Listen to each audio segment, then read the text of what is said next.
মানসিকভাবে বাংলাদেশের মানুষ আজকে ভালো নেই। আজকে দেখবেন আপনি 90 এবং 24-এ দুইটি গণ অভ্যুত্থানেরই চালিকা শক্তি ছিলেন যে নেত্রী। উনি শুধু বিএনপির অভিভাবক না, উনি সারা বাংলাদেশের অভিভাবক। এবং উনি আজকে বিশ্বের দরবারে একজন মানুষজন আছে না যে যার উপদেশ শোনার জন্য বসে থাকে। সারা বিশ্বের সকল বাংলা ভাষাভাষীরা তারা বা বাংলাদেশিরা তারা উপদেশ পাওয়ার অপেক্ষায় থাকে যে বেগম খালেদা জিয়ার কাছ থেকে কীভাবে উপদেশ পাবে এবং দেশকে আরও সুন্দরভাবে কিভাবে গড়ে তুলতে পারবে। আজকে আপনি দেখবেন যে 86 সালে লীগের আঁচল ধরে জামাতে ইসলামী কিন্তু নির্বাচনে গিয়েছিল, কিন্তু আমাদের বেগম খালেদা জিয়া কিন্তু অনড় ছিলেন, সুদৃঢ় ছিলেন। উনি কোনোদিন আপোষ করেন নাই এক মুহূর্তের জন্য।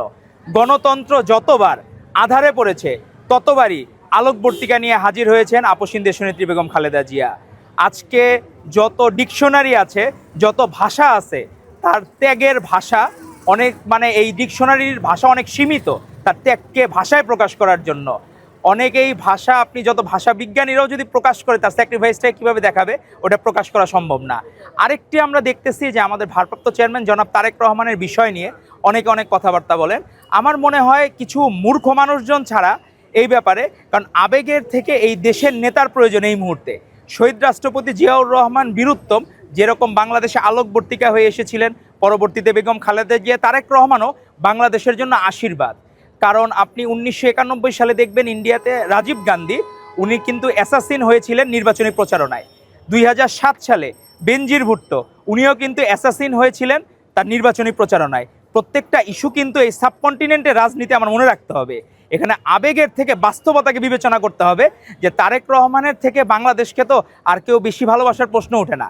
তারা যদি মনে করতো 2006 সালে যখন 11 গভর্নমেন্ট আসলো, পরবর্তীতে কেউ কিন্তু পালায়া যান নাই। জিয়া পরিবার কোনো দিন বাংলাদেশের একটা নাগরিককে বা একটা জনগণকে ফেলে রেখে এক মুহূর্তের জন্য পালায়া যান নাই। বাকিদের ইতিহাস আছে, বাকিরা যারা স্বাধীনতা বিরোধী শক্তি ছিল, আজকে 24-এর গণ অভ্যুত্থান বিরোধী শক্তি আছে, এরা কিন্তু পালায়া যেতে বাধ্য হয়েছে, কিন্তু এক মুহূর্তের জন্য পালান নাই এই আপোষহীন দেশনেত্রী বেগম খালেদা জিয়া, জিয়া পরিবার, তারেক রহমান। তো আমাদেরকে মাথায় রাখতে হবে, আমরা সকলের কাছে দোয়া প্রার্থনা করছি আজকে বাংলাদেশের সকল মসজিদে মন্দিরে মানুষ ঘরে বাইরে মন থেকে দোয়া করছে, এটাই প্রাপ্তি। এবং আমরা গর্ববোধ করি যে আমরা বিএনপি এবং তার ছাত্র সংগঠন, ছাত্রদল হিসাবে আমরা প্রাউড ফিল করি যে আমরা এরকম একজন নেত্রীর অনুসারী এবং আমরা এরকম একজন জনপ্রিয় নেতা তারেক রহমানের অনুসারী। এই জন্য আমরা গর্ববোধ করি। আজকে আমরা এই যে অনুষ্ঠানটি আয়োজন করেছে দোয়া মাহফিলটি, বাংলাদেশ মেডিকেল বিশ্ববিদ্যালয়, এই জায়গাটিও কিন্তু বেগম খালেদা জিয়ার স্মৃতি বিজড়িত।